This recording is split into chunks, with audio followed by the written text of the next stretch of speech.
ഹിന്ദുക്കൾക്കും ഇന്ത്യക്കാർക്കും സ്വൈര്യമായി പ്രവർത്തിക്കാൻ തടസ്സമുണ്ടാക്കി തീവ്രവാദ വംശീയ അധിക്ഷേപങ്ങൾ നടന്നുകൊണ്ടിരുന്നത് കാനഡയിലായിരുന്നു. ഇപ്പോൾ കാനഡ വിട്ട് ഓസ്ട്രേലിയയിലുള്ള ഹൈന്ദവർക്കും ഹൈന്ദവ സ്ഥാപനങ്ങൾക്കും ക്ഷേത്രങ്ങൾക്കും സമാനമായ ഭീഷണി ഉണ്ടായിരിക്കുന്നു. അത് ഇപ്പോൾ സ്വാമിനാരായൺ ടെമ്പിൾ വളരെ പ്രസിദ്ധമായിട്ടുള്ളൊരു ക്ഷേത്രമാണ്. ലോകത്തിലെ വിവിധ പ്രദേശങ്ങളിൽ നിന്ന് ഹിന്ദുക്കൾ സന്ദർശിക്കാൻ പോകുന്ന സ്ഥലങ്ങളിൽ ഒന്നാണ്. ഓസ്ട്രേലിയയിലുള്ള ഇന്ത്യക്കാരുടെ, വിശേഷിച്ചും ഹിന്ദുക്കളായ ഇന്ത്യക്കാരുടെ എപ്പോഴും ഒത്തുകൂടുകയും അവരുടെ ഒരു ആത്മാഭിമാനത്തിൻ്റെയും കൂടി ഒരു കേന്ദ്രമാണ് ഈ പറഞ്ഞ ക്ഷേത്രം.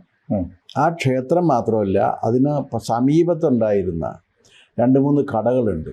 അതുമൊക്കെ ഈ വംശവെറി ബാധിച്ച വെള്ളക്കാർ അതിനെ ആക്രമിച്ച് അതിനെ എന്താ പറയേണ്ടത്, അതിനെ ഡിഫോം ചെയ്യുന്നതിന് വേണ്ടിയിട്ട് ശ്രമിച്ചു എന്നുള്ളതാണ് വാർത്ത. അത്ര വലിയ വാർത്തയായിട്ടൊന്നും അത് നമ്മുടെ നാട്ടിൽ വന്നിട്ടില്ല. ചെറിയ വാർത്തകളായിട്ട് ചില സ്ഥലങ്ങളിലൊക്കെ കാണാമെന്ന് മാത്രമേ ഉള്ളൂ. ഇത് കാണിക്കുന്നൊരു കാര്യം എന്താണെന്ന് വെച്ചാൽ, ഓസ്ട്രേലിയ എന്ന് പറഞ്ഞു കഴിഞ്ഞാൽ ആ വെള്ളക്കാരുടെ അല്ല, യൂറോപ്യന്മാരുടെ സ്ഥലമല്ല അത്. ഇവരവിടെ കുടിയേറ്റക്കാരാണ്. ഇവർ കുടിയേറ്റത്തിന് വേണ്ടി അവിടെ ചെന്നിട്ട് ചെയ്തത് എന്താണെന്ന് വെച്ചാൽ, അവിടെ ഉണ്ടായിരുന്ന ഒറിജിനൽ ആദിവാസികളുണ്ടല്ലോ, അവരെ മുഴുവൻ നശിപ്പിക്കുകയാണ് ചെയ്തത്. അതിപ്പോൾ അമേരിക്കയിൽ ഇവരിങ്ങനെ തന്നെ ചെയ്തു. അമേരിക്കയിലേക്ക് വെള്ളക്കാർ ചെന്നിട്ട് conquest of Peru and Mexico എന്ന് പറയുന്ന പ്രസിദ്ധമായ പുസ്തകം, അതിൽ പറയുന്നൊരു കാര്യം എന്താണെന്ന് വെച്ച് കഴിഞ്ഞാൽ, അവിടെ പോയിട്ട് അവരുടെ ആ ജനതയുടെ സംസ്കാരത്തെയും ജീവിതത്തെയും തകർക്കുന്നതിന് വേണ്ടിയുള്ള പരിശ്രമങ്ങളാണ് ഇവർ ആദ്യം ചെയ്തത്. അപ്പോൾ അവർക്കറിയില്ലായിരുന്നു ഭൂമിക്ക് ഉടമസ്ഥാവകാശം ഉണ്ടെന്ന്. അവിടെ ചെന്നിട്ട് ചോദിച്ച് ഈ ഭൂമി ആരുടെയാണെന്ന് ചോദിച്ചപ്പോഴേക്കും ഇതിൻ്റെ ഉടമസ്ഥൻ ആരാണെന്ന് അവരോട് ചോദിച്ചപ്പോൾ അവർക്കറിയില്ല. കാരണം ഭൂമിക്ക് ഉടമസ്ഥരുണ്ടാകാം എന്നുള്ളൊരു സങ്കല്പം അവർക്കില്ലായിരുന്നു. അവരുടെ സംസ്കാരത്തിൽ അതില്ല. ഇവർക്കാണല്ലോ എല്ലാം വെട്ടിപ്പിടിക്കണം എന്നുള്ള ആഗ്രഹം. അതും ഈ ഓസ്ട്രേലിയയിലായാലും അമേരിക്കയിലായാലും ഒക്കെ പോയത് യൂറോപ്പിൽ നിന്നും കുടിയിറക്കപ്പെടുകയോ നാടുകടത്തപ്പെടുകയോ ചെയ്യാൻ അർഹരായിട്ടുള്ളവരാണ് പോയേക്കണത്. കുറേ അധികം പേര് ക്രിമിനൽസ് ആയിരുന്നു. ആ പശ്ചാത്തലത്തിൽ നിന്നാണ് ഇവരവിടെ പോയിട്ട് എന്താ ചെയ്തതെന്ന് വെച്ചാൽ, അവിടെ ഉണ്ടായിരുന്ന ജനങ്ങളുണ്ടല്ല, ആ ജനങ്ങളെ കൊന്നൊടുക്കിയും അവരുടെ സംസ്കാരത്തെ തകർത്തും ആണ് ഇവരുടെ ആധിപത്യം സ്ഥാപിച്ചത്. എന്നിട്ട് എന്താ ചെയ്തതെന്ന് വെച്ചാൽ, ഇവർ ഏറ്റവും വലിയ സംസ്കാര സമ്പന്നരാണ് വെള്ളക്കാർ എന്നുള്ള കാര്യം ഇവർ സ്വയം വിശ്വസിക്കുകയും അത് പ്രചരിപ്പിക്കുകയും ചെയ്തു എന്നുള്ളതാണ്. ഇതിൽ നിന്നാണ് ഈ ആര്യൻ തിയറിയൊക്കെ വരുന്നത്. വെളുത്തവനൊക്കെ ആര്യനാണെന്ന് പറയുന്നത് ഇവരിൽ നിന്നാണ് വരുന്നത്. ആര്യനൈസേഷൻ തിയറി ഉണ്ടല്ലോ. ഈ സിദ്ധാന്തം ജീവിതത്തിൽ പ്രയോഗിച്ച് വിജയിച്ച ഒരാളുടെ പേരാണ് ഹിറ്റ്ലർ. കാരണം അദ്ദേഹം വിശ്വസിച്ചത് ലോകത്തിലെ ഏറ്റവും മഹത്തായ കാര്യങ്ങളൊക്കെ ചെയ്യാൻ സർവ്വതാ യോഗ്യമായിട്ടുള്ളത് ആർക്കാണെന്ന് ചോദിച്ചു കഴിഞ്ഞാൽ ആര്യന്മാർക്കാണ്. ആ ആര്യന്മാരിൽ ഏറ്റവും യോഗ്യനാരാണ്? ജർമ്മൻകാരാണ്. ആ ജർമ്മൻകാരിൽ ഏറ്റവും യോഗ്യനാരാണ്? ഹിറ്റ്ലറാണ്. തിയറി അങ്ങനെയാണ് വന്നത്. അപ്പോൾ ഈ വംശാധിപത്യത്തിൻ്റെയും വംശബോധത്തിൻ്റെയും ഒരു ഉൽപ്പന്നമായിട്ട് കൂടിയാണ് യൂറോപ്പിൽ യൂറോസെൻട്രിക്കായ കാഴ്ചപ്പാടും അതോടൊപ്പം തന്നെ ഈ ഫാസിസ്റ്റ് ചിന്താഗതിയും വളർന്നു വന്നത്. ഫാസിസം ശരിക്കും യൂറോസെൻട്രിസത്തിൻ്റെ ഒരു ഉപോൽപ്പന്നമാണ്. കോളനി വാഴ്ചയും അതിൻ്റെ ഫലമായിട്ടാണ് വന്നിട്ടുള്ളത്. ഇവരെന്താ വന്നത് വെച്ചാൽ, മഹത്തായ യൂറോപ്യൻ സംസ്കാരം കൊണ്ട് ലോകത്തെ സമുദ്ധരിക്കാൻ വേണ്ടി ഇറങ്ങി തിരിച്ചവരാണ് ഇവർ. അവർ വന്നപ്പോൾ ഒരു കയ്യിൽ വാളും മറുകൈയിൽ ബൈബിളും ഉണ്ടായിരുന്നു. ഒരു കയ്യിൽ തോക്കും മറുകൈയിൽ ബൈബിളും. അപ്പോൾ യേശുദേവൻ പറഞ്ഞത് ഊരിയ വാൾ ഉറയിലിടാനാണ്. പക്ഷേ യൂറോപ്യൻ പള്ളി ഉറയിലിട്ട വാള് ഊരി പിടിച്ചുകൊണ്ടാണ് ഇവിടെ വന്നത്. അതെങ്ങനെയാണെന്ന് വെച്ചാൽ, അക്കാലത്ത് ഈ നാവികരാകാൻ വേണ്ടി പോകുന്ന അവരാണല്ലോ ലോകം ചുറ്റുന്നവർ. വിമാനമൊന്നും വന്നിട്ടില്ലല്ലോ, അത്ര ഇതായിട്ട് വന്നിട്ടില്ല. അതൊക്കെ പിന്നീടല്ലേ വരുന്നത്. അപ്പോൾ അന്ന് കടൽ യാത്രയാണ്. ഈ കടൽ യാത്രയ്ക്ക് പോകാനായിട്ട് രാജാവും അനുവാദം കൊടുക്കും, ബിഷപ്പും അനുവാദം കൊടുക്കും, പള്ളിയും അനുവാദം കൊടുക്കും. എന്നിട്ട് അവരുടെ ദൗത്യം എന്താണെന്ന് വെച്ചാൽ അവിടെ പോയിട്ട് രാജാവിൻ്റെ ഇതനുസരിച്ചിട്ട് അവിടെ നിന്ന് ധനം എടുക്കണം. അവിടെ ഒപ്പം തന്നെ ക്രിസ്തു മതത്തിൻ്റെ പ്രചാരണവും നടത്തണം. ആ ക്രിസ്തുമത പ്രചാരണവും പിന്നെ ഏഷ്യൻ ആഫ്രിക്കൻ രാജ്യങ്ങളിലെ സാമ്പത്തിക ചൂഷണവുമായിരുന്നു 2 ലക്ഷ്യങ്ങളായിട്ട് ആർക്കുണ്ടായിരുന്നത്, ഈ കോളനി യജമാനന്മാർക്കുണ്ടായിരുന്നത്. അത് പോർച്ചുഗീസ് കോളനി ആയാലും ഫ്രഞ്ച് കോളനി ആയാലും ബ്രിട്ടീഷ് കോളനി ആയാലും ഈ കോളനി ഏതായാലും കോളനികൾക്കെല്ലാം ഈ പൊതു ലക്ഷ്യം ഉണ്ടായിരുന്നു എന്നുള്ളതാണ്. അതിൻ്റെയൊക്കെ ഒരു ഫലമായിട്ട് കൂടിയാണ് ഇവരിവിടെ വന്നത്. ഇവിടെ വന്നപ്പോൾ ഒരു കാര്യം, ഇന്ത്യയിൽ വന്നപ്പോൾ ഇതിനെ അപ്പാടെ കീഴ്പ്പെടുത്താൻ കഴിഞ്ഞില്ല എന്നുള്ളതാണ്. ഇന്ത്യയിലെ ജനങ്ങളെ അപ്പാടെ കീഴ്പ്പെടുത്തിയിട്ട് നിർത്താൻ കഴിഞ്ഞില്ല എന്നുള്ളതാണ്. മഹാത്മാഗാന്ധി പറയുന്നൊരു കാര്യമുണ്ടല്ലോ, ഗാന്ധിയെ കൺവേർട്ട് ചെയ്യാൻ വേണ്ടി ശ്രമിച്ചു ക്രിസ്ത്യൻ. പ്രസിദ്ധമാണ് ആ സംഭവം. കേരളത്തിൽ അയ്യങ്കാളിയെ മതം മാറ്റാൻ വേണ്ടി ശ്രമിച്ചു. അല്ല, ഗാന്ധിയെ കൺവേർട്ട് ചെയ്യാൻ വേണ്ടി ശ്രമിച്ചു. ഭാഗ്യത്തിന് ശ്രീനാരായണ ഗുരുവിൻ്റെ അടുത്ത് ചെന്നില്ല എന്ന് മാത്രം. അല്ലെങ്കിൽ അതും ചെയ്താലേ.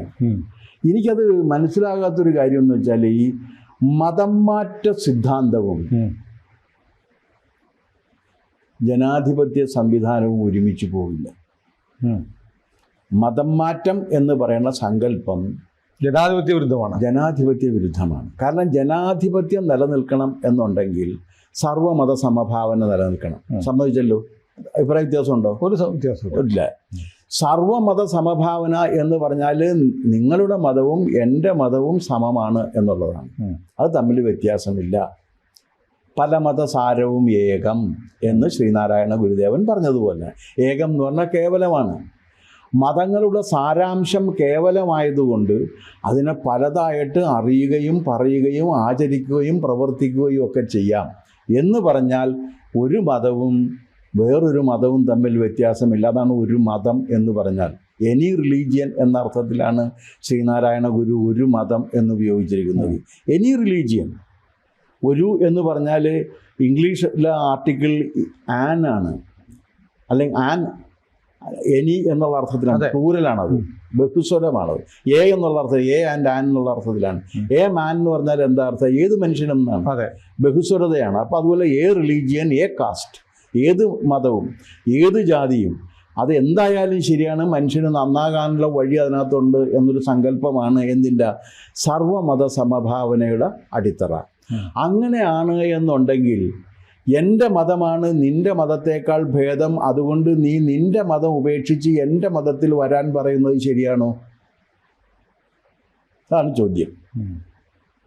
നിങ്ങൾ സർവമത സമഭാവനയെ അംഗീകരിക്കുന്നുണ്ടെങ്കിൽ, ആ സർവമത സമഭാവനയാണ് ഇന്ത്യൻ ജനാധിപത്യത്തിൻ്റെ അടിത്തറ എന്ന് അംഗീകരിക്കുന്നുണ്ടെങ്കിൽ, അതിനകത്ത് മേൽത്തര കീഴ്ത്തര വ്യത്യാസങ്ങൾ ഇല്ല എന്ന് അംഗീകരിക്കുന്നുണ്ടെങ്കിൽ, പിന്നെ നിങ്ങൾക്ക് ഈ മതം മാറ്റം എന്ന് പറയുന്ന സങ്കല്പം തെറ്റായിട്ടുള്ള. ഗാന്ധിജിയെ മതം മാറ്റാൻ വന്ന ആരാ?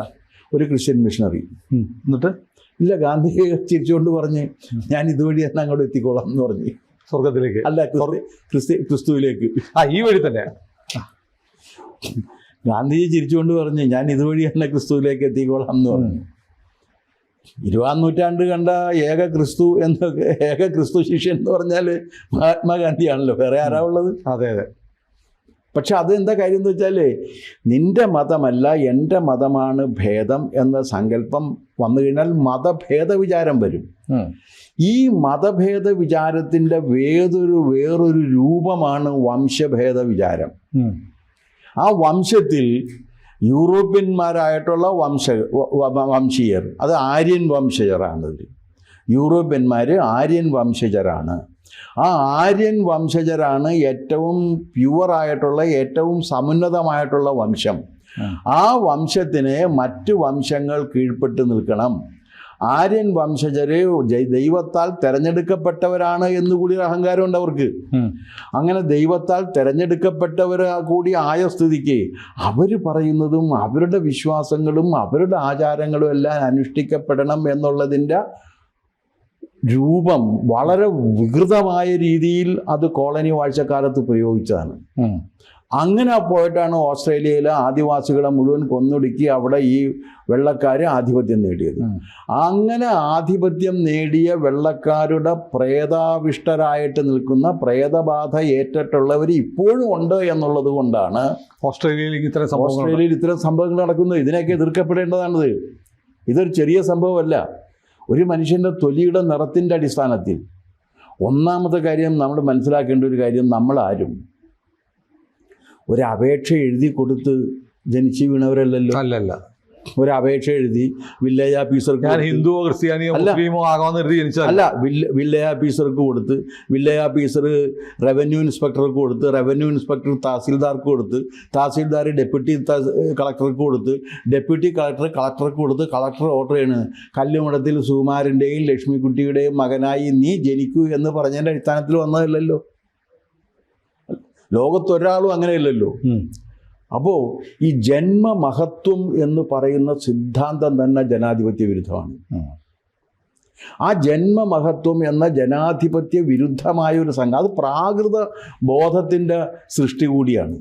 ആ പ്രാകൃത ബോധമാണ് പരിഷ്കൃതരാണ് എന്ന് സ്വയം അവകാശപ്പെട്ട് നിൽക്കുന്ന ആസ്ട്രേലിയയിലെ ഒരു ചെറു വിഭാഗത്തെ ഇന്നും നിയന്ത്രിക്കുന്നത് എന്നാണ് വാർത്തകൾ വ്യക്തമാക്കുന്നത്. അത് എതിർക്കപ്പെടേണ്ട ഒരു കാര്യം തന്നെയാണ്. കാരണം ജനാധിപത്യത്തിന് വേണ്ടി, മനുഷ്യ സമത്വത്തിന് വേണ്ടി, സാഹോദര്യത്തിന് വേണ്ടി, പ്രകൃതി സന്തുലനത്തിന് വേണ്ടി വംശാധിപത്യ ചിന്തകളെ മതാധിപത്യ ചിന്തകളെ പോലെ തന്നെ എതിർക്കപ്പെടേണ്ട ഒന്നാണ്.